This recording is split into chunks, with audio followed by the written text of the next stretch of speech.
This YellaWood 500 Betting Picks 2025 edition of the NASCAR Gambling Podcast here on the Sports Gambling Podcast Network is brought to you by Underdog. Underdog is hooking up new customers. Play just $5 and get $100 in bonus funds when you sign up with our promo code RACESGPN.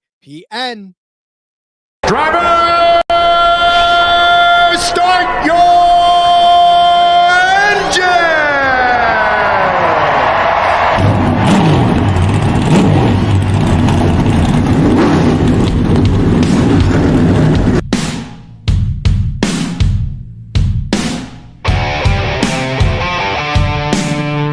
Strap in and pull those belts up tight as the Sports Gambling Podcast Network presents the NASCAR Gambling Podcast. I'm just gonna put my foot on the floor and I'm not lifting till I see God or a checkered flag.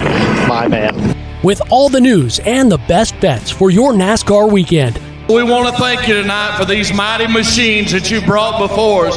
Thank you for the Dodges and the Toyotas. Thank you for the Fords. Lord, I want to thank you for my smoking hot wife tonight, Lisa. In Jesus' name, boogity, boogity, boogity. Now, here are your hosts, Rod Villagomez and Cody Zeeb.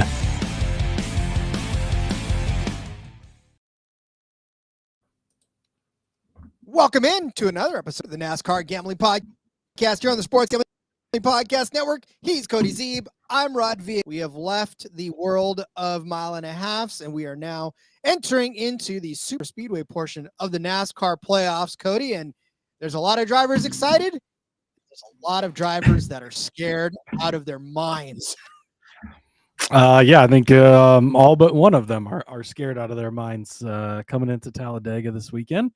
But going to be pretty excited. I'm pretty excited for it.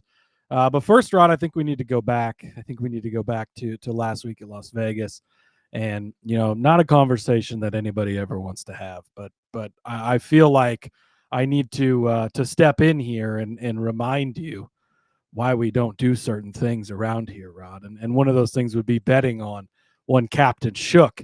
I told you not to do it. You did it, and look how it turned out.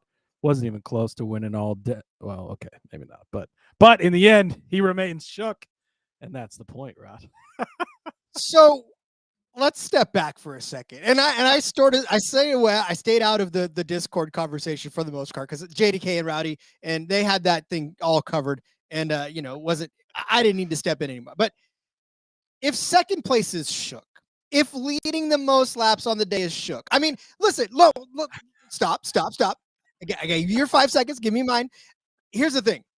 I know that we weigh everything he does way more intensely than a lot of other drivers, right?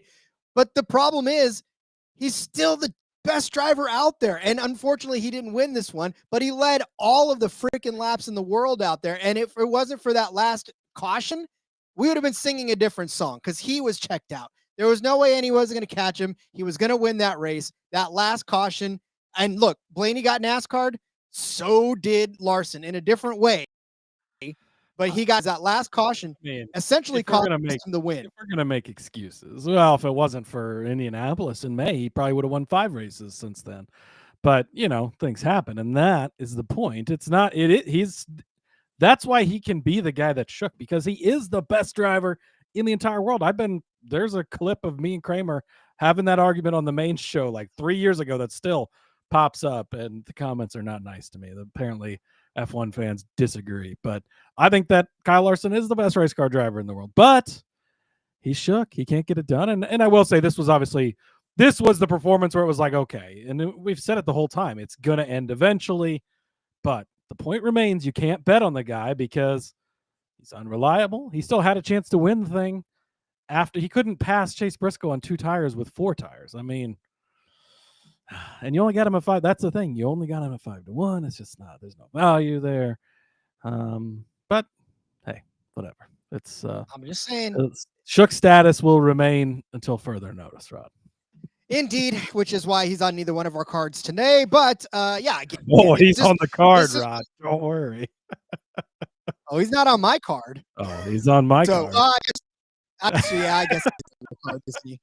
But yeah, there you go. Well, that's on your card, but he's also on your card in a different way too. So Yeah, got him there. But all right, listen, I know that we are talking NASCAR, but it is hockey season and the NHL is back. So is the Hockey Gambling Podcast. You can join Ryan and Joel as they break down the biggest games, storylines, awards, and best bets throughout the season. Let it slide. Let's say hello real quick to Marcus, who's saying first, hello, everyone. Wants to know who everyone's pick is to win at Talladega. I'm thinking he's picking Christopher Bell, and he is. Christopher Bell to win at Talladega. I don't know, Cody. Neither one of us are going to be really on him in any way, shape, or form. So it's just tough here. He's not really good at this track. Yeah, didn't make the cut, and he's just. You want to talk about Shook? He's been off lately, but yeah. Oh well. Maybe he'll get it done for you. Indeed. All right. So as we said in the outset, we are at Talladega. It is the super speedway portion of this playoff system, and the wild card. You know, this is the wild card for everybody. Only Denny Hamlin is immune from this, and Denny can do what he wants, and he can pretty much hang in the back all day, not have a care in the world because he is in the championship for everybody else scrapping for it, and it's going to be a dogfight, Cody, because the playoffs. There's some very interesting situations going on there in the standings.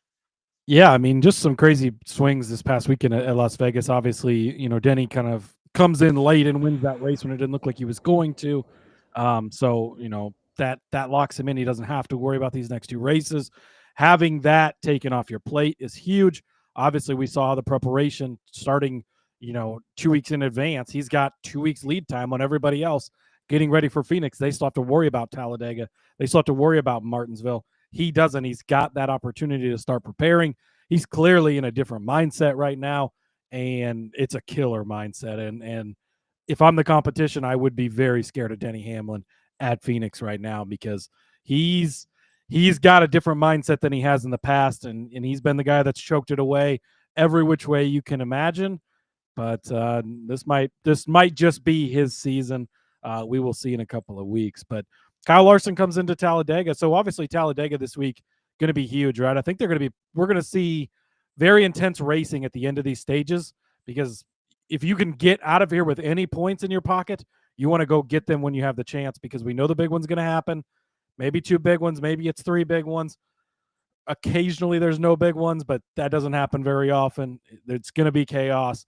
And if you can get a chance to get any points, I think you're going to want to take them. So Kyle Larson comes in with a 35-point cushion.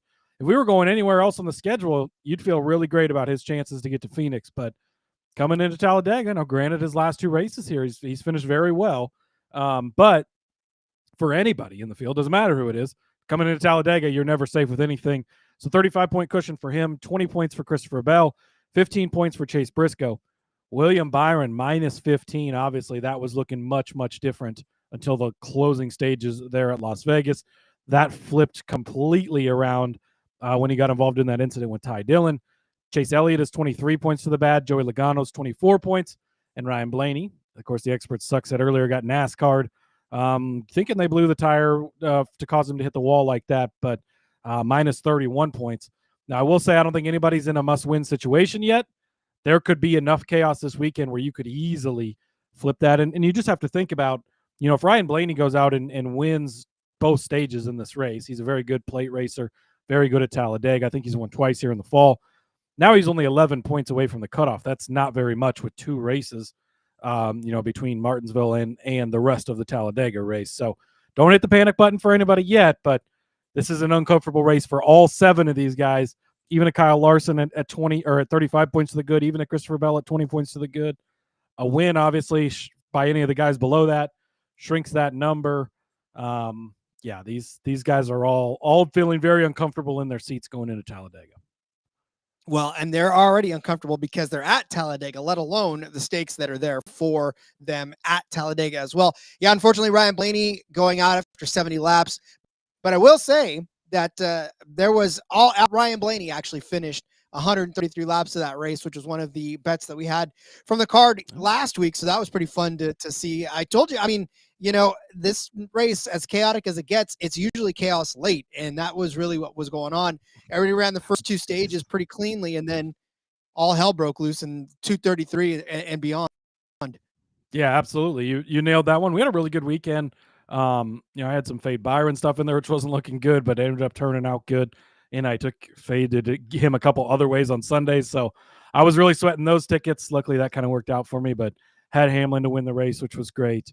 And I think one of us had Almirola in Xfinity as well. So was that me? I think it might have been me. Yeah. I already forgot, but I know I personally bet on it. I can't remember which one. You had Almirola. I couldn't remember which one of us gave it out. So, sweep on the weekend. That's nice going into Talladega. But, on to Dega now. On to Talladega. That is correct. We are set for 188 laps around this 2.660 mile paved track for 500.080 slamming mile on the Talladega Superspeedway in Talladega, Alabama. Ricky Bobby's playground. If you ain't first, you're last. Hey, listen, shake and bake, baby. Shake and bake. All right, Rod, we have got a full field, 40 entries for this event. You always love to see a full field like that. Of course, you got your 36 regulars. The terrorist himself, Austin Hill, he's going to be back in the 33 car for RCR this weekend. Anthony Alfredo, he is making a return in the number 62 car for Beard Motorsports. Good old fast pasta there. Casey Mears, an old school name, obviously. He's been making a few random starts here and there. He's going to be back in that Garage 66 car. And BJ McLeod returns to drive his number 78 this weekend. So 40 entries, they will all make the field. Indeed. Yeah. A lot of fun when they're all, and then of course the names that you don't normally see all the time coming in to make super speedway starts. Always great to see them back as well. So, all right. Well, then all that's left is to start getting to some of these bets. By the way, let's see. Expert Suck is liking my Avs jersey. I am a very big Colorado Avalanche fan. So thank you very much for that one. Off to a good start. The Avs are, by the way. Having some good games so far this season. Beat the Kings, beat the Mammoths, right? Lost to the stupid Stars, but whatever. We'll get them back. What team is that? Oh, that's like expansion team, right? Utah. Yeah, that's Utah. The Utah Hockey Club from last year. Then now they are known as the Mammoths. What they used to be called? Utah. That was it. The Utah Hockey Club. They used to be the Arizona Coyotes. Oh, the Coyotes. Yeah, that's what they were. Yeah. Phoenix Coyotes, Arizona Coyotes. I'm caught up on my NHL stuff now. So we do have one quick news story, Rod, if you want to jump into it quickly. Sure, let's do that. Justin Haley, not going to be with the 7 car next year. They announced today that he will not be returning to the Spire Motorsports car. What a ride it's been for Justin Haley. If you go back and you remember a couple of years ago in the Colleague car, ran admirably, whatever. And all of a sudden it was like Rick Ware was the bottom of the bottom. I mean, it still is, but even more so than it is now. And he signs this 3-year deal with them, and he's talking about all this RFK partnership. He couldn't believe Brad Keselowski was in the meetings, all this stuff, like so excited. Here we go. Then he goes out and does pretty well for them. Suddenly he gets traded, which we hadn't seen a trade in 20 years in the Cup Series. He gets traded from Rick Ware over to Spire because Spire wants to get a hold of him. Then all the rumors come out like, oh, he's replacing Alex Bowman in the 48 car. News coming any day, like he's going to the 48. Rick Hendrick has his eyes on Justin Haley. He's the next guy. Obviously, that doesn't happen. Then, Rodney Childers, here we go. We're going to pair these two guys up. This is the next pairing of everything. This is going to be greatness. And he doesn't even last 5 races, and he's just like, okay, fuck this. I'm out of this crazy place. And then now Justin Haley is gone from Spire. There is no Cup rides out there. He's not going to get a Cup ride. So holy shit, what a ride it's been for Justin Haley over the last. And this has all just happened in the last 2 years. I mean, beginning of last year is when he was driving for Rick Ware Racing, and he got traded, mid to late season. And then this year has been not great. And then boom, like that, you go from rumors of taking over the 48 car to probably without a Cup Series ride. I mean, I find it very hard to believe there's any full-time Cup ride he's going to be able to get.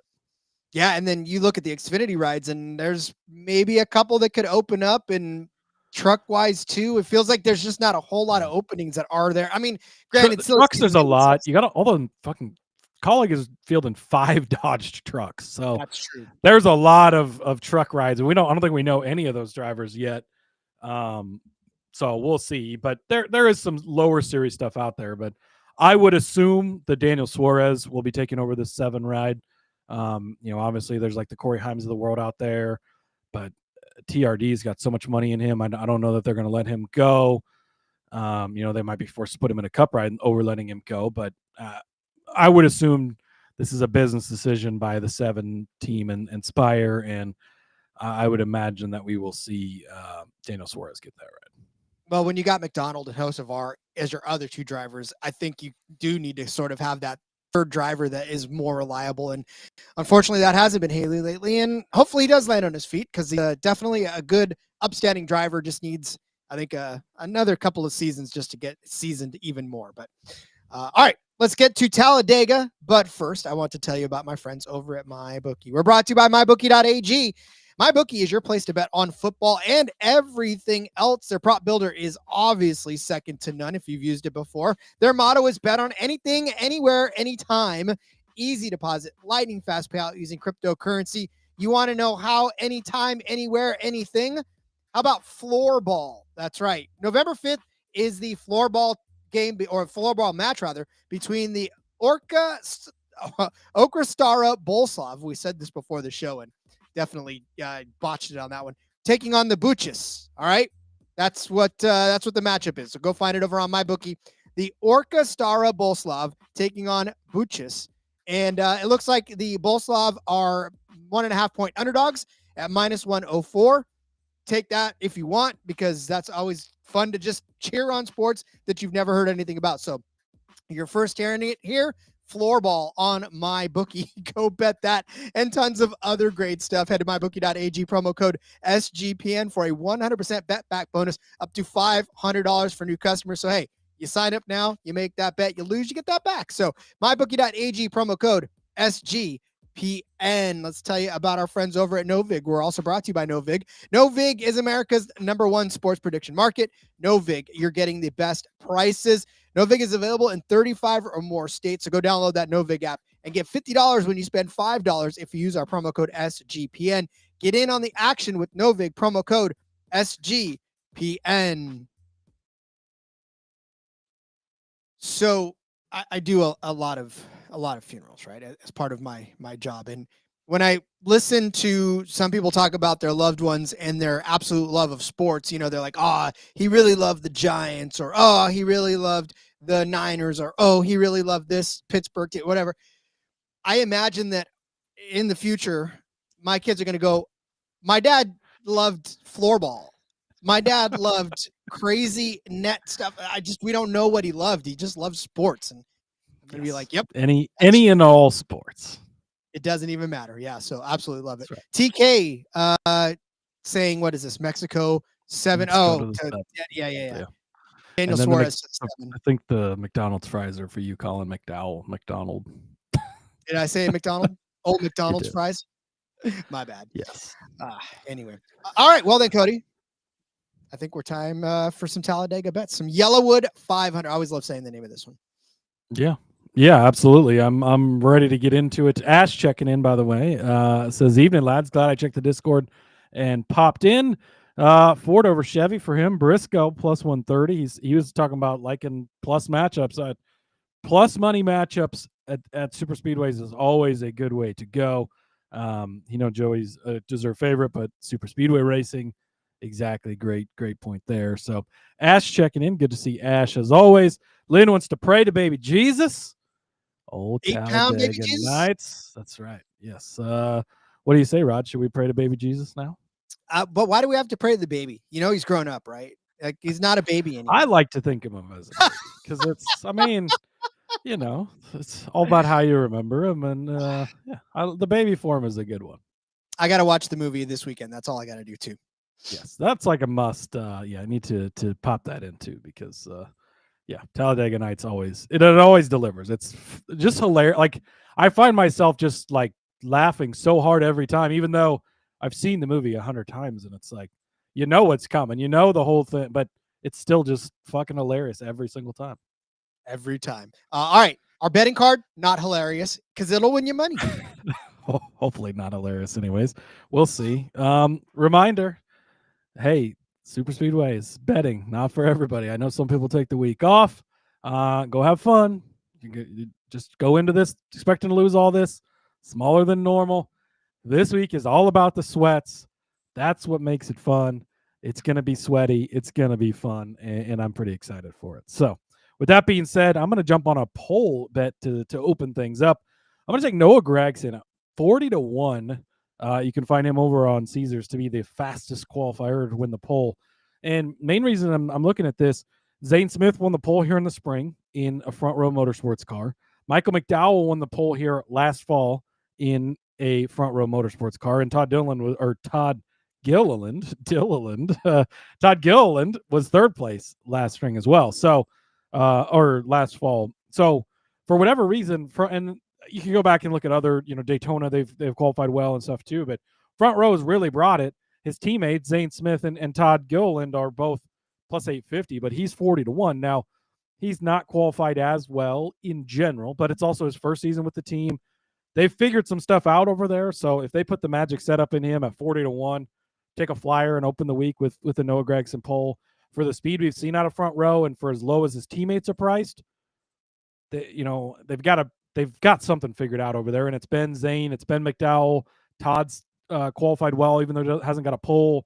So it's not just been one driver or even one of the cars, because it's been multiple different cars with these guys. So give me Noah Gragson to win the poll at 40-1.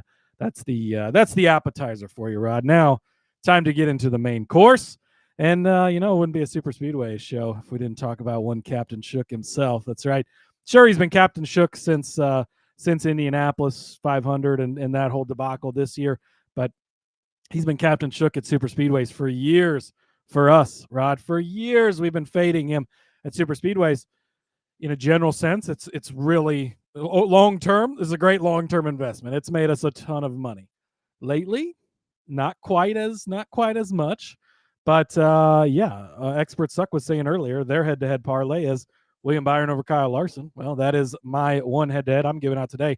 You can get William Byron over Kyle Larson, -110 over on ESPN.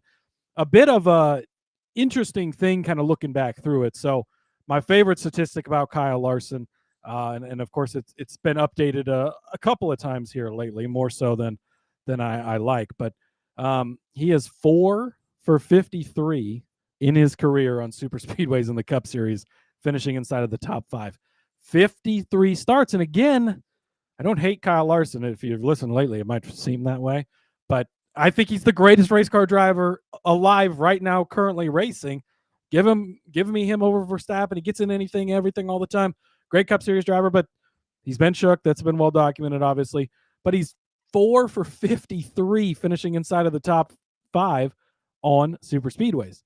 Now, granted, the last 2 times we've been at Talladega are 2 of those finishes. He finished second here in the spring, and he finished 4th there last fall. So give him props for that. But I think William Byron doesn't get enough credit for how good he is on super speedways. Personally, I think he might be the best driver on super speedways. And at Talladega in particular, he's extremely good. 3rd place here in the spring, so 1 spot behind Larson. 3rd place here last fall, so some consistency, right? 1 spot ahead of Larson. So if you average them out, they're both averaging an average finish of 3 over the last 2 races. But then 7th place, 2nd, 7th, 12th, and 15th in the first year of the next gen. That's it. In the next gen era, 7 starts, 15th is the worst finish he's got. So you love that. And sure, Larson got the better of him in the spring here with the 2nd place finish. He had a 4th place finish, but then 21st, 15th, 33rd, 18th, 4th. And if you go into the old car, he had a stretch of like 4 races where he finished 38th or worse, I think it was. Really bad. But 5 of the 7 next-gen races here at Talladega, it's been William Byron over Kyle Larson. Now, if you look back this year, it might be very surprising, but William Byron's actually only beat Kyle Larson 1 time on super speedways this year, and that was the Daytona 500 where Byron won, of course, but also had the 3rd place finish here at Dega. So, a good run by Larson at Dega kind of clouded him there. But point being, Larson, sure, you could say maybe he's figured it out here recently a little bit more than he had, and I'll give you that. But I think he's gotten a little bit lucky, and there's been some wrecks where, oh, yeah, there's the Larson, and he's just snuck by, right? And he talked about when he was on Stacking Pennies a couple weeks ago how maybe he traded his superpowers and gave up being good on road courses for being good on super speedways, because at that point, he'd had no good finishes on road courses. We finished good at the Roval rods. So you think he undid that deal with the devil? I think he might have. We're fading Kyle Larson like we usually do. 2 top 5 finishes in a row. If he gets a third finish that good at Talladega, he will be off the fade at Talladega board. But the other part in this is you're getting the best guy, I think, in William Byron on this track and on super speedways in general. So give me William Byron over Kyle Larson -110 on ESPN. Well, and our friends over at iFantasy Race back are up because they give him, or William Byron, the best finishing position out of everybody in averages. So he's got the best average finishing position at Talladega with 7. Kyle Larson, though, surprisingly, in the next-gen era, 4th on that list with 13.9 is his average finishing position, which is kind of eye-opening, but still, like I said, the numbers bear out that it's William Time to Byron. balance the sheet out, Rod.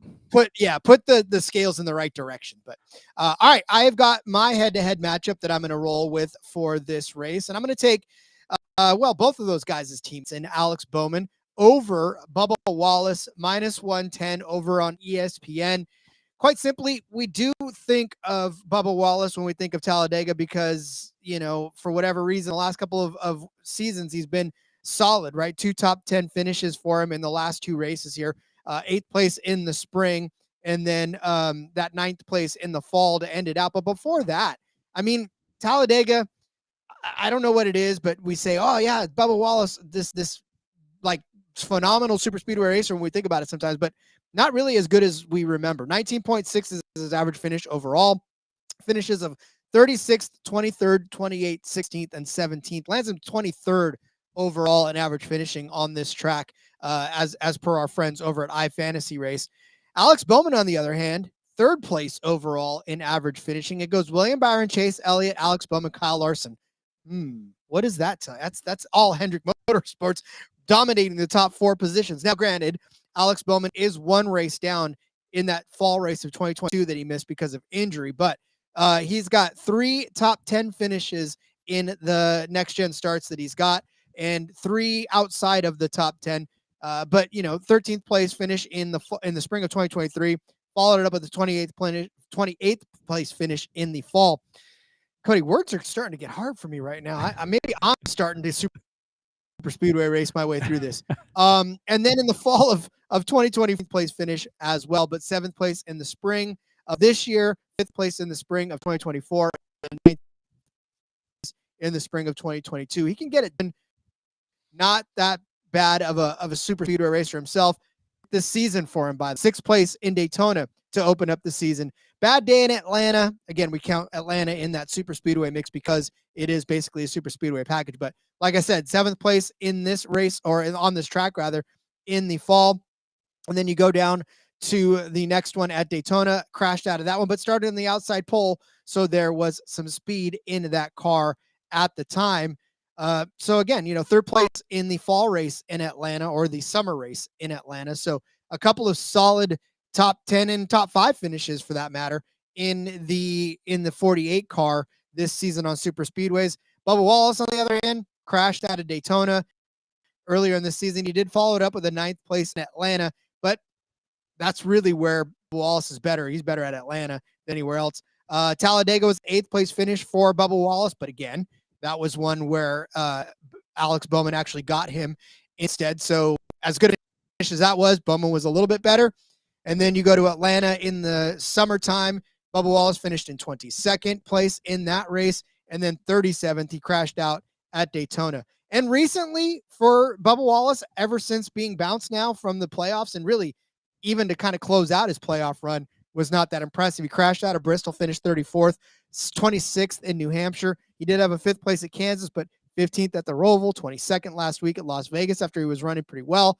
Kind of been a little bit disappointing, whereas Alex Bowman, a little bit better. 7th place at Vegas last week, 18th on the Roval. Bad day at Kansas, finished 28th, but 15th at Loudon, 8th at Bristol. So I mean, these drivers are sort of on the same trajectory where it's a good race, a bad race, a good race, a bad race. But for Bowman, he's got his teammates up there that he's going to be able to run with. They're all going to be running around the front. So I'm going to take Alex Bowman over Bubba Wallace. And especially because Bowman is the underdog in this one at minus 110 over on ESPN. Yeah. So, as was pointed out earlier in the chat, any plus money head-to-heads, that's generally the way to go. I really don't like the minus money side of things unless it's a matchup I feel really good about or fading Kyle Larson. And there was a couple of other, Ash dropped in a couple of other matchups. I'm, in the past, I've been all about every head-to-head you could possibly get against Kyle Larson. I'm somewhat lightening up a little bit, but man, I'm kind of like Busch this weekend. Like I'm still in on fading Larson on these tracks, despite a couple of good finishes. So, yeah, I'm in on that. But, Larson will look good, really good throughout the race and not be there at the end. And that's been his thing. Same story for Bubba Wallace. You mentioned, we think of him as a great super speedway racer because we're used to him up there chopping it up and doing well. And he's got that win at Talladega, but the result's not always there. And I agree with you on that. And Bowman also, that run he had last week, you actually saw some signs of life out of Alex Bowman, which we haven't really seen lately, and was good to see. So, yeah, I'll ride with you on this one. Yeah, again, it's one that you're probably going to be. It'll be watching the front of the pack. I mean, I don't think these guys are going to be running in the middle of the pack, so it'll be a fight and it'll be close to each other. But yeah, in the end, I think Bowman will get the best out of it. So. All right, let's get to more bets, but I want to tell you first officially about our friends over at Underdog Fantasy. Underdog is a great place to play fantasy pick'em, where you can win up to 500 times and even 5,000 times your entry. Simply pick higher or lower on your favorite player stats. It's available. Listen, there's a couple of good things that I gave out last week. Actually, I gave out the Western Bulldogs on my bookie to win their match and to cover the spread. In the Aussie Rules Football Women, Western Bulldogs came out and crushed it. That was fun. And then I was giving you Missy Gannon all week long in the Pro Disc Golf Tour to finish better than 4.5 and then finish better than 1.5. And guess what? She won the damn thing. So guess what? She beat both of them, both projections, and would have cashed you out on all of your picks if you would have followed that. So let's go back to the Pro Disc Golf Tour, shall we? How about Paul Macbeth? It is the 10th DGPT Championship MPO. That's taking place on Thursday. Underdog is offering this, the Disc Golf Pro Tour. Paul Macbeth projected at a 4.5 place tournament finish. Give me the better than for Paul Macbeth. Second in the United States Golf Championship last time out. Disappointing 25th finish, but first. He's got several top 4 finishes within the last several tournaments. I think he could do it again, at least get you inside of the top 4. So it is Paul Macbeth, top 4 in the 10th DGPT Championship MPO on Underdog Fantasy. Gotta love it. Underdog's got a brand new offer for new customers. Play $5, get $100 in bonus funds when you sign up with our promo code RACE, SGPN. And football's back, and Rhythm is crushing it in college football and NFL with picks and props. Rhythm is also giving away weekly cash prizes just for tracking your bets in the app. Track 5 bets of the same type from any model you build. You can win $1,000. You can use promo code SGPN25 when you download the Rhythm app for 25% off of your first month. Download Rhythm. Use promo code SGPN25. Yes, sir. It was kind of fun. I was kind of keeping my eye on that Disc Golf Pro Tour and cheering Missy Gannon from afar, and she pulled through, man. Got everybody a nice cashing ticket there. You love to see it. You love to see it. All right, let's catch up on the chat real fast. TK saying SVG called it a documentary after moving here back to the Talladega Nights thing. And then he was also saying, I think him being shook helps on the super speedways because he hasn't been so aggressive. There you go. Ash was asking about Denny Hamlin. Since he's in, do we think he'll hang out to the back and not get involved? Worth seeing him in head-to-head matchups. This is, I think, interesting because he might just hang out in the back because there's nothing to lose. Maybe we'll wait for the chaos to play out. Or he could go be the most aggressive motherfucker in the field because he ain't got nothing to lose.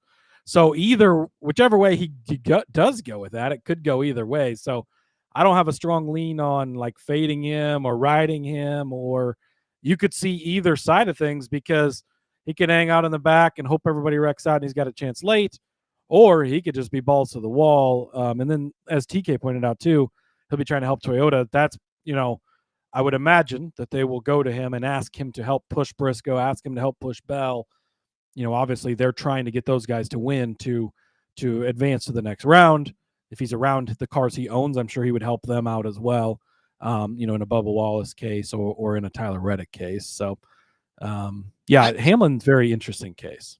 Well, and I will say too that Hamlin is not afraid to pull himself out of the draft, regardless. No matter what's going on around him, whether it's points, whether it's anything, he is notorious for feeling the flow, the energy of it, and saying, "Nope, I want no part of this," and pulling to the back anyway. So, this could be a situation where he obviously has nothing to lose, and he can do that more often than not. So, he's definitely an interesting case this week, and one where I don't think I'm going to take a chance on. And like, if he does pull out of the draft and hang out back, do you want to fade him? Because then he's not going to get caught up in the wrecks, and that actually might help him finish better. If there's not many wrecks, which we have seen in this particular race in the fall before, maybe that's not the case. But when it comes to like stages, I wouldn't be shocked to see him pull completely out of line, go to the back. Stages mean nothing. Points don't carry over anymore. The championship 4, everybody's at 0. So he is quite literally racing for nothing other than a win, because nothing else matters at this point in time based on his situation. So, and then Lynn was checking in as well, backing me up on the Larson thing. We've spent so many things. Oh man, it's been such a run. We've made so much money fading him that a couple races isn't changing the mind yet. Love it, Lynn. Let's continue to ride. Excuse me. The fade Kyle Larson train. All right, Rod. Top 10 markets. Interesting this week. I will say, if you've got Bet365, I would not wait. I would hurry up and get over there and place top 10s if you'd like them, because they're not going to stay where they're at. And you look at a place like FanDuel, and while you found a good number over there on one guy, like the biggest number you can get on FanDuel is like plus 550, whereas it's 16-1 over on Bet365. So that kind of lays out, and as people start hitting stuff, it's not going to last long. So I would not wait around if you're wanting to get in on top 10s. But Austin Dillon is a guy that I'm going to take a top 10 on, plus 220. Top 10s are tricky on the super speedways. Where do you kind of draw the line at? Where do you think it's worth taking the bet on? And Austin Dillon is kind of that line for me. So plus 220, you look at him, he's been pretty good at Talladega in particular, and been good at Daytona as well. So going back and looking, 24th at Daytona here in the fall, but in the spring race here at Talladega. So let's look at Talladega first, I guess. 10th place here in the spring, 8th place last fall. So 2 in a row inside of the top 10. He did finish 30th here in the spring of last year. So you're gonna get the bad finishes with the good. Had a 33rd, a 38th place. So it's definitely not all good. But then back to 2022, he finished 13th and 2nd. So he's had a little bit of the good, a little bit of the bad. It can go either way with him. But if he is good, he's in the top 10 or very close to it. Kind of same thing at Daytona. He's definitely not been as good kind of down the stretch at Daytona as he had been previously. Obviously, a former Daytona 500 winner. He won the fall race at Daytona back in August of 22. Had that second place finish here as well. If you go back to the old car, very good at Daytona, and was really good here at Talladega as well. But looking more recently at Talladega in particular, and yes, you can toss Atlanta stuff in here.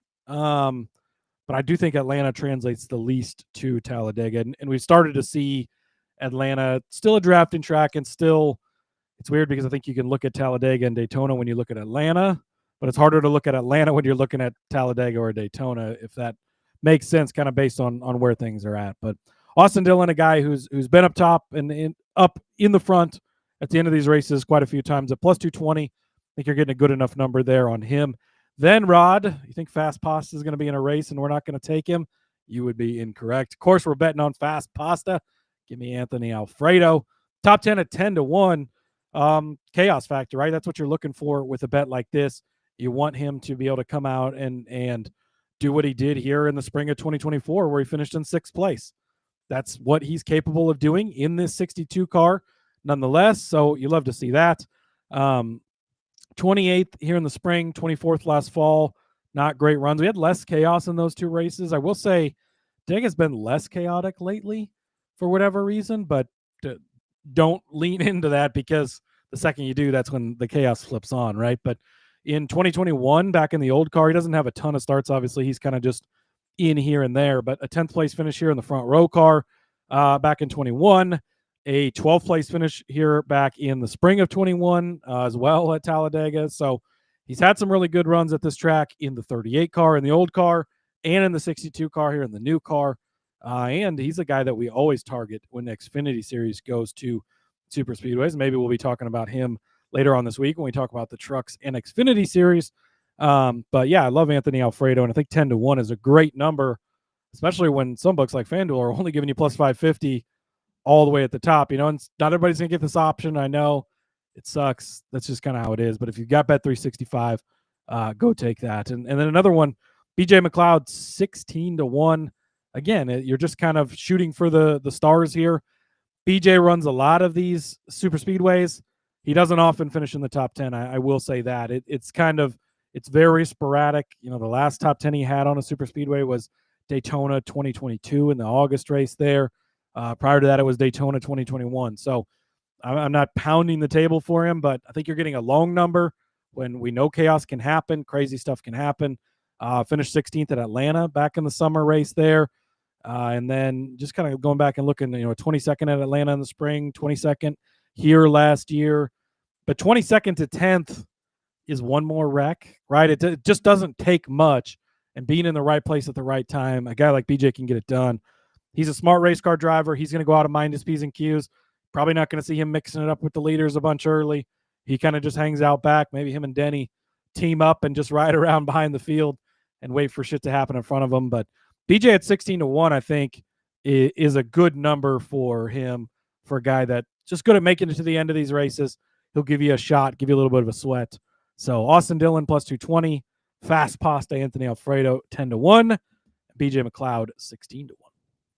Love the long shot top 10s, especially on super speedway. Even though some people think you're crazy for giving them out, we've seen them happen before. And listen, it's not like we're telling you to bet your entire life savings on these things. We're just giving you good numbers. That's the thing. That's the thing you can't stress enough is like betting at Talladega. If you got to push your glasses up and dig into the spreadsheet and that's not an optimal like race for you to bet on, and that's fine. Like if you're that person, that's perfectly fine, right? There's nothing wrong with that. But if you just want to toss out some darts and throw some darts at the board and hope something big hits, these are the types, and that's why I think I like betting on these so much. Is I'm more in it, to have fun and to get the sweat out of it than anything. And these tracks are going to deliver that for you. Indeed. You know what they're going to deliver a sweat to? Shane Van Gisbergen. I'm going to take him as a top 10 car at plus 330 over on FanDuel. Look, Shane, he spent quite a few laps actually in the top 15 in Las Vegas, 156 of them. People were starting to think, hey, did SVG learn how to drive a mile? And when we were talking about Vegas last week, and that 88 was looking pretty good until it got wrecked out, unfortunately. But we're talking all of a sudden SVG looked like a mile and a half racer, and we kind of this was going to be good. And the very end of it, that was that last wreck that took just about everybody out, that took him out of the top 10.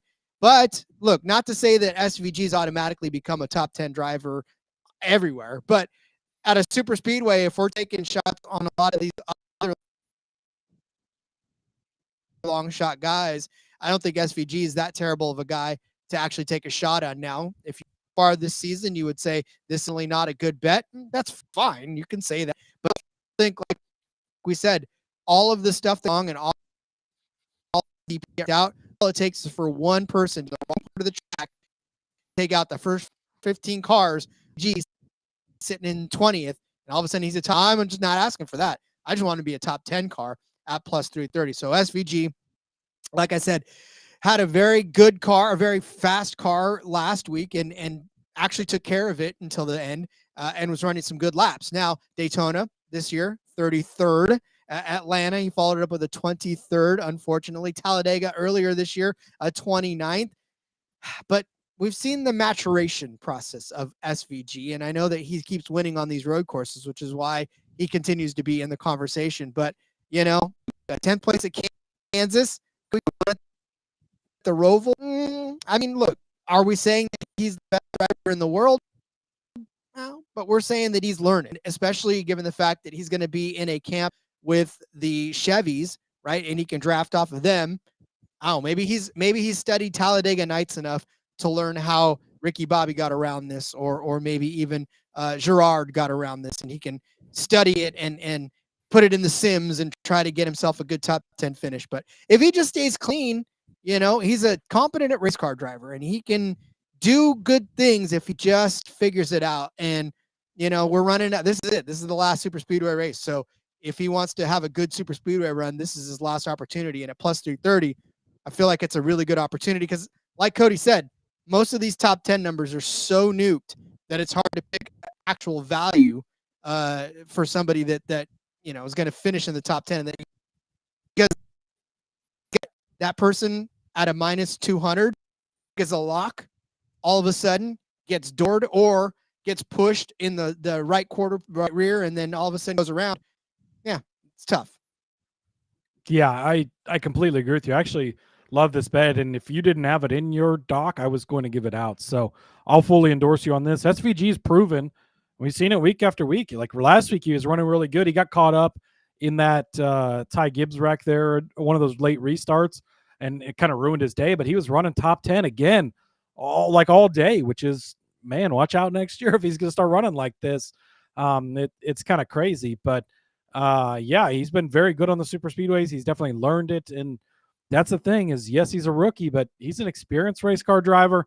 He's quick to learn. He's a quick study. He's sort of figured out some of this drafting stuff. So yeah, I think that he could have a great day. And again, while you're searching hard for SVG, or when you're searching hard for money or for value, I guess, on the top 10s this week, SVG definitely a guy to look at that type of number. Indeed. All right. Well, let's continue down the card. Cody, looks like you're taking a page out of my book there, bud. I am, Rod. I'm going to jump over to the winning car number bets. I noticed you didn't have this in there, so I figured out, I'm going to take a page out of Rod's book. And just to the point of super speedways and to having fun, go place a bet on a bet like this, because this isn't betting on one single driver where if they get caught up in the big one early on, your bet's cooked, your day's over. You are going to have someone in this bet until the last lap down to the final, to the stripe, right? You're going to have somebody that could cash this bet for you. And that's kind of the bet you're looking for in a race like this. I'm going to take the winning car number under 19.5, minus 110 over on Caesars. And it's minus 120 for the over. I don't exactly know why. I mean, yes, you got William Byron above it. There's definitely some guys above it, but kind of interesting that the over is more juiced for whatever reason. So we're going to go with the under 19.5. I think this gives you a great group of guys that you're going to have some of these guys there till the end. You get Ross Chastain, former Talladega winner. You get Austin Cindric, won Talladega in the spring, former Daytona 500 winner. You get Austin Dillon. I just talked about how good he's done here. Former winner at Daytona multiple times, Daytona 500 champion. You get Noah Gragson. Kyle Larson, maybe he gets it done. At least we'll be able to say we had a bet on him to win. Brad Keselowski. There's two guys that have more wins than Brad Keselowski at Talladega. They're both named Earnhardt. I don't think I need to give you anything else. Justin Haley. Yes, he got fired today, but he's a decent super speedway guy and pretty good at Talladega. Kyle Busch is actually very good at Talladega. He won here, was it 2 years ago, I think, or something. He's really close to winning or won here. I can't remember what it was, but he's been good here. Chase Elliott just won at Atlanta. He's won here at Talladega before as well. He's a very good super speedway guy. You get Ty Dillon, who's a decent super speedway driver.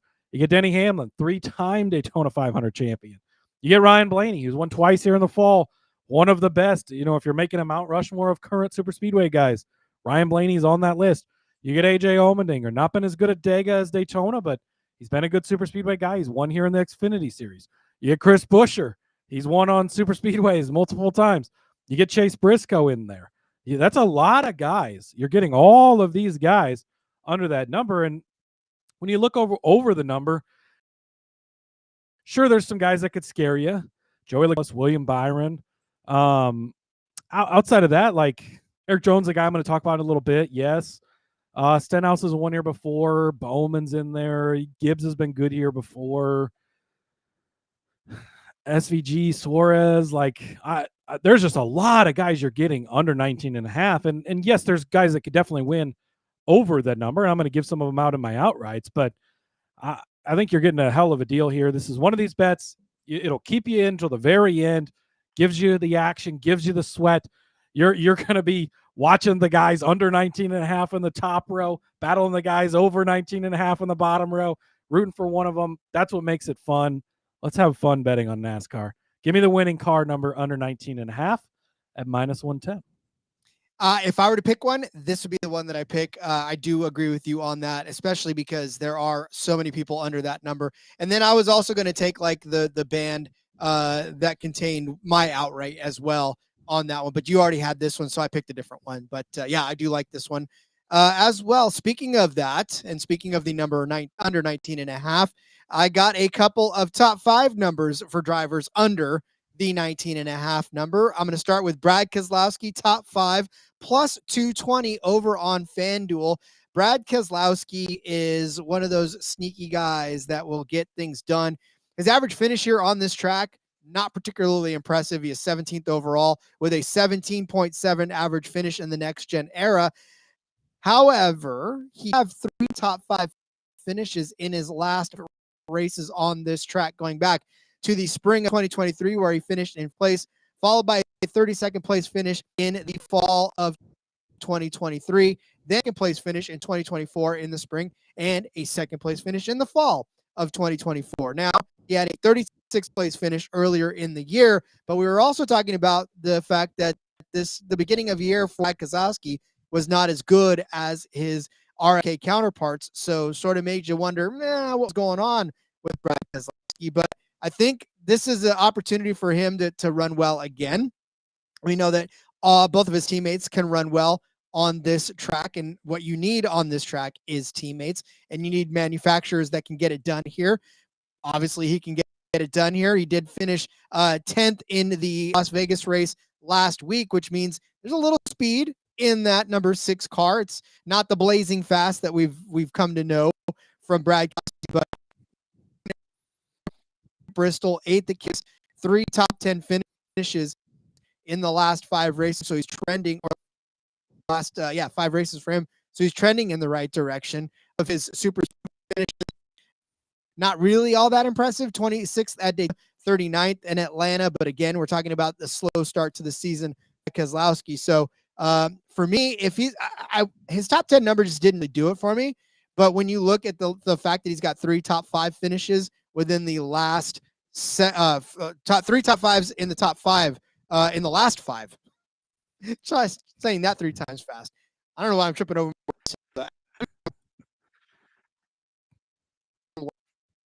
If I'm laggy, I'm not sure what it is. The people on YouTube, I apologize for it, but maybe it's just a case of the Tuesdays. But 3 top 5 finishes in the last 5. That was essentially my handicap for one Brad Keselowski to finish in the top 5. Plus, I really do like the number at plus 220.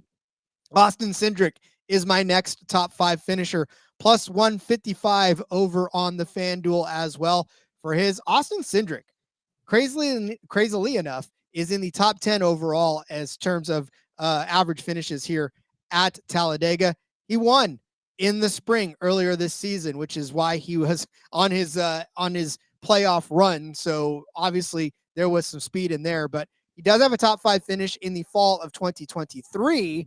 So maybe the fall races are his favorite. He got a 9th place finish in the fall of 2022. The one outlier there, 32nd place finish he got in 2024 in the fall. But his best races have come in the fall here. 2 of those have been, or at least one of those has been a top 5.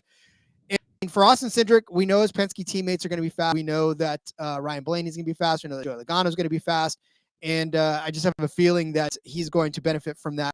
And so, yeah, Austin Cindric going to need to bounce back too, because he actually had a very disappointing day, obviously in Las Vegas. So, yeah, he needs to bounce back. Going to bounce back, and I think he'll do it on this track. I say disappointing. He finished 11th, but there was circumstances that would have favored him to finish better than that, and unfortunately, he just didn't get it done. So, Yeah, I like both Brad Keselowski, both Fords, top 5 at plus 220, and Austin Cindric top 5 at plus 155 over on FanDuel. Yeah, both drivers or former drivers of the number 2 car. Top 5s, man. I just couldn't. Well, I'm going to give out one top 5, but I couldn't really wrap my head around top 5s this week. I wish the books would have done a little bit better there, but these are two guys that are great at super speedway racing. Brad at Talladega in particular, I think it's 9 wins. Again, he's on that list with Dale Sr., Dale Jr. Those three are the top of the board in all-time wins here. And we see him. He's great on super speedways, obviously. Cindric just won here in the spring. You laid out the case. So, yeah, it's hard to argue against either of these guys. You're definitely picking some good ones. All right, I'm going to go over to the top manufacturer market. I got a lot of bets in this box, so I'll try to rattle them off somewhat quickly. But, you know, it used to be you just fire away on tons of top 10s. We don't really get those opportunities anymore. But getting into this top manufacturer, I think, is a great way to still get big number odds. Again, we're throwing some darts at the board, hoping that one sticks. That's kind of what you're looking for here. So I'm going to start with the Fords. Give me Todd Gilliland at 18-1. Give me Zane Smith at 22-1. So Todd Gilliland has been very, very good here at Talladega. 7 career starts, rather. And in 5 of those starts, he's finished in 16th place or better. 16th here in the spring, 23rd last fall, but 8th, 12th, 10th, 7th before that. 27th in his first career start here. So it's all been very good runs, hanging out up front. Yes, Blaney's a favorite. Yes, Logano's a favorite. Yes, Cindric's a favorite. Yes, things go wrong for all 3 of those guys. It's that way for any of the manufacturers this week, but we talk about that with Ford every week, right? Blaney was the heavy favorite last week, finished dead last. So things like that do happen. Jumping over to the Toyota market, this is essentially just a big group because you've only got so many Toyotas out there. I'm going to give you another one here when we get to the car lift in a minute, but Riley Herbst is the other one I'm taking. He's the longest shot at 22-1. And he's actually a pretty solid super speedway guy. Finished 40th at Daytona last time out, so that can happen, right? But 28th at Atlanta, 22nd here in the spring, 17th at Atlanta in the spring, 17th at the 500. He did finish 9th place here, though, driving for Front Row back in 2023. Also a 10th place finish for Rick Ware Racing in the Daytona 500 in 2023. So a couple of good finishes in his belt. We've seen the Toyotas take each other out. We've seen the different ways this can go. Find a way to survive, be there at the end, and you have a shot at it at 22-1. I like him. Then over in the Chevy market, I'm going to go with Daniel Suarez at 16-1 and Austin Dillon at 20-1. I already talked about Dillon and how good he's been at Talladega in particular. Sometimes, right? Not all the time. So you're going to get one end or the other. Sometimes it's really good. Sometimes it's really bad. So we're going to hope it's the really good side of things. But Daniel Suarez, I know he let us down last week. It was a bit unfortunate. Just the Trackhouse car is not as good as we thought they would be at Las Vegas. But Suarez is a very, very good super speedway racer. Just finished 2nd place at Daytona. Finished 9th place at Talladega back in the spring. 13th in the 500. He had the 2nd place finish in that 3-wide finish last year at Atlanta. He won also in Atlanta last year. So great runs there. 10th place finish here in 2023. A 2nd in Atlanta again. A 9th place finish here at Talladega once again. 8th place at Talladega back in 22. 6th place at Atlanta that year. 7th place at Daytona. 4th place at Atlanta. So he's been very good at all. Atlanta in particular, but all of the super speedways. Finished top 10 already earlier this year here. Just finished 2nd at Daytona a couple of weeks ago. So yeah, that's a lot of manufacturer bets there, but just to kind of sum it up quick, Gilliland and Smith, Zane Smith, that is the top Fords, 18 and 22-1. Top Toyota, Riley Herbst at 22-1. Top Chevy, Daniel Suarez at 16-1. Austin Dillon, 20-1. Yeah, I mean, again, it's just a matter of it doesn't take much for some of these long shots to hit. It just takes a nice little wreck at the front, and then everybody else behind them is in play. So that's why you have to do these. I know, again, on any other track, last week at Las Vegas, we're not telling you Todd Gilliland can be a top Ford. We're not telling you Zane Smith. Well, maybe Zane Smith, but yeah, I mean, again, it's just the nature of super speedways, right? Even more so this week than the other weeks. Exactly. So that's why you do it. But then you also follow them up with something like this, where you got Ryan Blaney inside of the top 3 plus 370 over on FanDuel. And, like we said at the outset, it's just a little difficult to identify top value and top 5 value because of the simple fact that anything can happen. So you kind of the closer part of the top for some of these favorites and get some good value out of it. So Ryan Blaney, top 3 at plus 370. When you look at his average finishes here, average finish of 16th overall, puts him 9th place in terms of standing wise on the average finish chart. But this reason that he's so, I guess, long at a top 3 is that he hasn't it in a while. 37th in the spring, 39th in the fall of last year, 20th in the spring of last year. But before that, ripped off 3 straight finishes of first and or second leading into that. So the fall of 2023, he won this race. And then in the spring of 2023, he finished second. The fall of 2022, he ended up finishing second in that race as well. So 3 top 3 finishes in a row before 3 pretty bad finishes in a row. So here's what I'm hoping for, because we know Ryan Blaney had a very poor outing last week, right? And he's really behind the 8 ball now. Cody set it up. It's not a win. You have to win to get in, but for Ryan Blaney, it's pretty damn near close to it. And for a guy who's won this race recently, and I say that within the last couple of years, and has had 2 second place finishes, you would think that all of Penske is going to pull out all the stops to get Ryan Blaney close to the front. Now, when it comes down to Blaney and Logano at the end, it'll be all bets are off, but they want both of those guys to be able to be jockeying for position in the championship. And so they're going to need Blaney to run well. They're going to need Logano to run well. They're going to need Cindric to run well. And they're going to need all their little Penske feelers out there to also run well. So I think Fords have a lot on the line, as do Chevys, but Fords have a lot on the line right now for the playoff rise. And Ryan Blaney's done it in the past. And I think that he could probably do it again this season. So give me Ryan Blaney top 3 plus 370 over on FanDuel. Yeah, the expert Suck was asking a little bit ago, can we get a Blaney win with a Joey top 3? You're obviously endorsing Blaney to be in the top 3 here.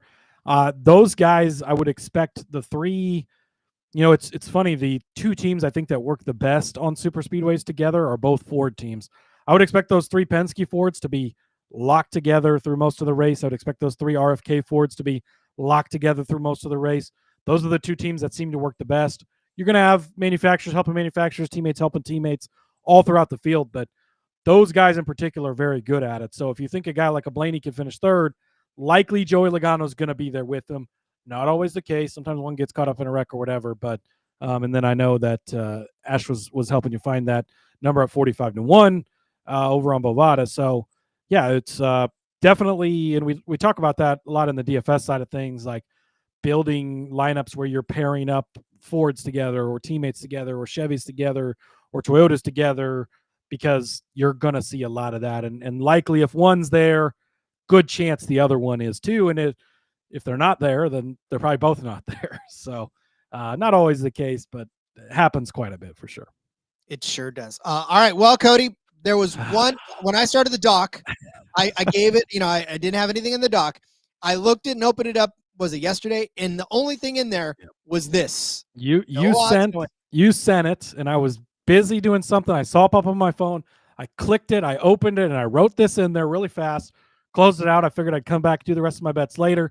You actually got the rest of the bets in before I made it back, but I wanted to make sure that you did not claim the Erik Jones car lift, because my friend, that is all mine at Talladega. Happy Erik Jones week to all who celebrate. We're going to ride the car lift, Roddy. You can get his top 10 plus 220 over on Bet365. You can get his top 5 plus 650. Top finishing Toyota. So we'll do that in addition to the Riley Herbst Toyota bet. You can get that at plus 850. There's a group over on Caesars. Actually, I think this was on Bet365. Sorry, I wrote Caesars for some reason. Group F over on Bet365. You can get him at plus 300 over Ty Gibbs, Todd Gilliland, and Josh Berry. I'll take that. And I'm also going to take him to win this race at 40-1. I love Erik Jones when we come to Talladega. And here's the reason why. 7 starts in the next gen era. 4 times he's finished inside of the top 6. He's been amazing here. There's actually only 4 drivers that are active that have a better average finish than he does. It's all 4 of the Hendrick cars, like you mentioned earlier. He's the next guy on the list, is Erik Jones. 18th place here in the spring, bit of a disappointing run there, but 5th place here last fall. Spring hasn't been nice to him the last couple of years, 36th or 35th. 26th in 2023. So it's been some rough races lately, but next gen era, spring of 23, 6th place, fall of 22, 6th place, spring of 22, 6th place. Very good. And then pre-next gen era, you go back, 9th place, a 2nd place, a 5th place. He had an 8th place back in 2018. So been a very good track for Erik Jones, a track that I always have circled when it comes to Erik Jones. I think that he's going to have a good run this weekend. And he's the guy, right? So top 10 is obviously kind of the bet we're hoping for at plus 220. But you ride this to the top. If he wins this race, holy shit, you're cashing out big because you not only got the 40-1 to win, but all these bets along the way. So top 10 at plus 220, the top 5 at 650, top 3 if you want, it's out there. I don't have the number in front of me, but I don't always love taking the top 3, but hey, it's out there if you believe in it. Top Toyota plus 850. That group over on Bet365, Group F over Gibbs, Gilly, and Barry at 3-1, and then win the race 40-1. Erik Jones car lift. This just feels like a race that, with as good as Legacy was doing up until they stopped doing as well, that they could reclaim their spot again, right? I mean, I talked about Ford having a lot to deal with, but now that Hamlin is in there, like Briscoe's still there, so Toyota's still got a lot to actually go for in this instance, right? So there's just other ways that Toyota is going to have to be in the front, and Legacy plays nicely with 2311, and they also play nicely with Gibbs, and so maybe this is another opportunity for them. And I can't hate Legacy, so I'm with you on the car lift. I'll hold the jack while you pump it up. Love it, yeah. And 14-1 top 3 you can get over on the Bovada, I'm sure, from Ash there. So shout out to him for that. But yeah, if you go back, like I didn't even look at the Daytona stats. Remember Legacy, they all finished great in the 500. He's run well with the other ones, but Talladega in particular, Erik Jones playground, and kind of weird. Nemechek, his teammate, we love at Daytona, not good at Talladega. He's been very bad over his career at Dega for whatever reason, or at least the latter part of his career. But yeah, Jones has been great here. So love Erik Jones. Also love Laura. Wanted to give her a shout out. She's checking in. You could watch the rest of the show and then go the replay route, Laura.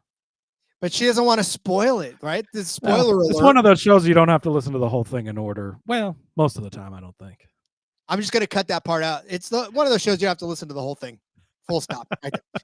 All right. Well, if you don't listen to the whole thing, then you're going to miss this one, in that I give you a team winner.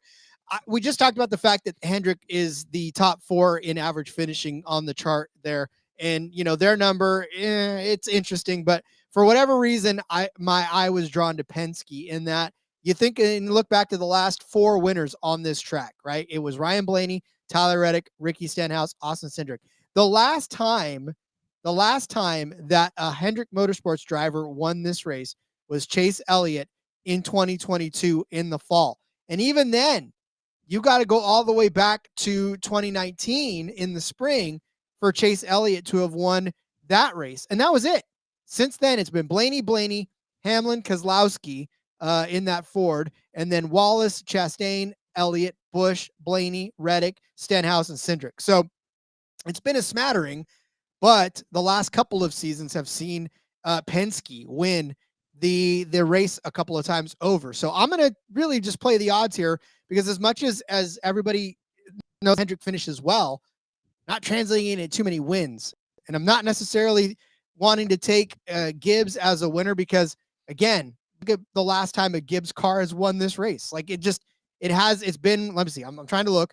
Kyle Busch was in a Chevy in that, so that's not a Gibbs. Yeah, I mean, literally Denny Hamlin in 2020 was the last time a Gibbs driver won this race. 2311 may be interesting because of Reddick and Wallace. Trackhouse, a little intriguing because of Chastain, but Penske, it's the playoffs, baby. It is these guys' time to shine. And I already talked about Blaney being inside of the top 3. And if you can be in the top 3, then you can win this race quite easily if you duck out at the right time. So for me, this is just more play on, maybe Penske finds the speed enough to win this race, as they've done in the last couple of seasons, and more of a Gibbs and Hendrick have not been able to get it done crossing the victory line very often lately, where other teams have had an opportunity to sort of surpass them. So yeah, this is more just a play. I like the number 2, like I said, at plus 300 for Penske to win this race. And I just feel like this is a good opportunity for you to sort of diversify our portfolio. Hey, you're getting 3 really great drivers, all very good on super speedways. Probably the least, what would be the way to say it? I guess the least selfish team out there. The motto at Penske is you make sure Roger wins before you make sure you win. And it's well documented over there that all of these drivers know that Roger is more important than you are, and they will sacrifice themselves for the good of the team. That obviously helps play, and I think heavily into their success. And they've been good for years. When Keselowski was over there, it was a great trio. When Keselowski left and Cindric slid in there, literally winning right away at the Daytona 500, it's been a great trio since then. So it's hard to argue too much with that. All right, Rod, let's get to the outrights. I love your outright. I'm also going to be playing the guy you're going to give out, so I'll fully endorse yours ahead of time. But hey, super speedway, right? Sprinkle a bunch of things out there, take a look at it, and have some fun. Try to have some skin in the game here at the end. I gave out Erik Jones as part of the car lift, of course, 40-1. I saw Laura got 45-1. Shout out to Laura. So you love to see that. So of course, take Erik Jones with this as well. But give me Chase Elliott, 14-1 over on BetMGM. 5th place here in the spring. He's won twice here before, including the fall race back in 2022. In his 7 next-gen starts here, he's got 4 top 5 finishes. 6 of those 7 have been inside of the top 15. Always in it until the end. One, obviously, at Atlanta not too long ago. So, again, less comparison from that to this, but we'll throw it in there. JDK tuning in just at the right time, says afternoon, fellas. I like pain. JDK knows all about that, Rod. So we're going to take Kyle Busch, 18-1. Why I keep doing these things to myself, I don't know, but he did win here in 2023, the April race, and he was also 3rd here in 2022 in the April race. Been a mixed bag of results, but he's been very good on super speedways in a general sense. He's coming off of a top 10 finish last week at Las Vegas, so maybe there's still a little bit left in that Kyle Busch tank, even though it's seemingly been pretty empty as of late. I think he's too good of a super speedway guy to pass up. 18-1, I will take it. Chase Briscoe, 25-1. Man, I just love Chase Briscoe. I've been betting on him every single week. Again, last week, it looked like late. Holy shit, they make the right call. He almost made the 2 tires last. He was going to hold off Larson. He just didn't have enough. Hamlin just had a fucking rocket ship, which was fine because we bet on him too, so it didn't really matter either way. And actually, I had more money on Hamlin, so it ended up working out well for me. But Chase Briscoe, I think he's just got ice water in his veins. We saw it with the win at the Southern 500 last year. There's a little bit of pressure. Yeah, he's plus money or plus points going into this race, but go out and get a win at 25-1. He's been solid at this track, 15th here in the spring, 12th place last year, 13th place in the fall of 23, had a 4th here in April of 23, a 10th here in October of 22, and then even pre-next gen in his 2 starts, top 15s in both of them. So Chase Briscoe, 25-1. Carson Hocevar, Rod, I know you'll like this one, 30-1. I don't remember which race it was earlier this year. It might have been here even, where he was just like, if they hadn't thrown the early caution, he was going to go win the race. I don't remember if it was here or if it was Atlanta, but either way, he did finish 6th place here in the spring, so might have been the one. 14th, 17th, 35th in his first career start, but been 3 solid runs for Carson Hocevar. He's a guy that I don't want to bet on anything but the outright because it's going to be checkers or wreckers for him, right? Which for Talladega Nights, that's perfect. He's going to be super aggressive, but that aggression can pay off. We've seen it almost pay off for him. I think he can get it done at 30-1.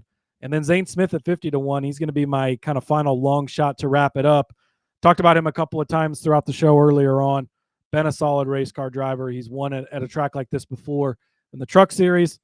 At 50-1, I think he's the type of guy that put himself in the right position at the end of this thing and have a shot to win. So quick recap. It's Elliott, Busch, Briscoe, Hocevar, Zane Smith, and then, of course, Erik Jones from the car lift. Indeed. Yeah. So, I it's funny because we just got done talking about as far as Hendrick not being able to really in the win column, but Elliott, one of those guys. Checking in with James saying the Great Gambling Podcast, all of NASCAR. Thank you, James. Talladega ain't got no lights. That's No. true too, but You know, that's all right. that's okay. Also, he's hitting the like button to the melody of Funky Town. I do love that for Shrek reasons, by the way. All right. Well, speaking of this is the way that I will hedge off of the bet, and that I will give a Hendrick Motorsports driver the win, and that's William Byron at 14-1, 16-1. 16-1 on MGM, 16-1 on 365 if you've got it. There's a name that is sitting atop of the Talladega NASCAR Next Gen Average Finishes chart by iFantasy Race, and that is one William Byron. 5 for 5 in his last 5 races on this track in top 10 finishes. 3 for 5 in top 3 finishes. He finished 3rd in both the spring and the fall. Spring of this year, fall of last year. 7th in the spring of 2024. 2nd in the fall of 2023. And 7th in the spring of 2023 as well. 15th and 12th in his 2022 efforts on this track. But outside of that, I mean, he's 7 top 10 finishes in 15 starts. 46% of the time, William Byron is finishing inside of the top 10, including a runner-up in 2021, a 4th place finish in 2020 in the fall as well. So, I mean, look, William Byron, super fast around this track. Won Daytona earlier this season. So he does have a win on a super speedway already this year. So you can chalk that up. A bad run last week rather at Las Vegas. That was a little bit frustrating for him, but you know, that means that he's got to turn it on, because now the push is coming to shove and he's going to need a really, really good run this week. And why not just win the damn race and get it all over with? So, like I said, it's been tough for Hendrick Motorsports to win in this particular race, other than Chase Elliott. But if anybody can get it done, it's definitely going to be William Byron, who, boy, that was a nasty, nasty head-on collision. That's one that you see on those dash cams when you're watching YouTube and they show hardest wrecks ever, and just you go, ooh, well, that's exactly what happened. We watched that and we went, ooh, good thing he's okay, but damn, Ty Dillon got him. Or he got Ty Dillon pretty good in that one. Yeah. That was brutal. Hopefully he's not too shook from that like his teammate is, Rod, but I'll fully endorse this one. I love this play. If you didn't have him in here, he definitely was making my outrights at 14-1 and 16-1 if you get that, even better. Byron, I mentioned kind of at the top of the show, man, he's one of the best, if not the best, super speedway racer right now. We've seen it the last 2 Daytona 500s in a row. He's won those back-to-back. Winner here before as well. He knows how to get it done on super speedways. He certainly does. All right, get out your pen and paper. Time to go over our bets for this YellaWood 500. Apologies to the YouTube. There is no graphic. We actually started early today, so we just wanted to get the show out and get the show going, because we want you to have plenty of time before these lines inevitably shift. So, all right, Cody started you out with Noah Gragson to win the poll at 40-1. Gave you William Byron over Kyle Larson at -110. I gave you Alex Bowman over Bubba Wallace at -110 over on ESPN. And Cody gave you Austin Dillon at top 10 20. Anthony Alfredo top 10 at 10-1. BJ McLeod 10 at 16-1. I said SVG would be a top 10 car at +330. Cody gave you a winning car number under 19.5 at -110. I said Brad Keselowski would get inside of the top 5 at +220, along with Austin Cindric at +155. Cody said that Todd Gilliland at 18-1 and Zane Smith at 22-1 were his top Ford picks. Top Toyota, Riley Herbst at 22-1. Daniel Suarez, 16-1. Austin Dillon, 20-1 to be top Chevy. I said Ryan Blaney, top 3 car, +370. Cody is riding the Erik Jones car lift all the way to the top 10.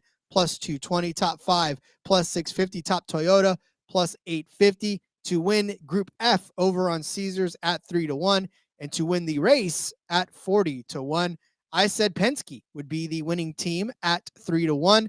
Cody followed that with Chase Elliott at 14-1, Kyle Busch at 18-1, Chase Briscoe at 25-1, Carson Hocevar at 30-1, Zane Smith at 50-1 to win the race, and I said William Byron at 14-1. Or 16-1 if you can get it, would win this race. It's Talladega, baby. Oh, it's Talladega. It's beautiful. Go have fun betting this week. These are the types of weeks where we just lower the expectations. Go have fun. Enjoy the race. Don't look at the speedometer and, oh, they're out there fuel saving and going so slow. Just enjoy the race side by side, battling. It's going to be a good finish. There's going to be big, spectacular wrecks. We're going to cash some bets. Erik Jones is going to win. Let's fucking Indeed. go. Yeah. This is Super Speedway betting, and you guys are like, oh, why are you giving out all these long shots? Well, they're all long shots. So if you don't like it, there's other shows out there that are playing it closer to the vest, and you can go listen to them.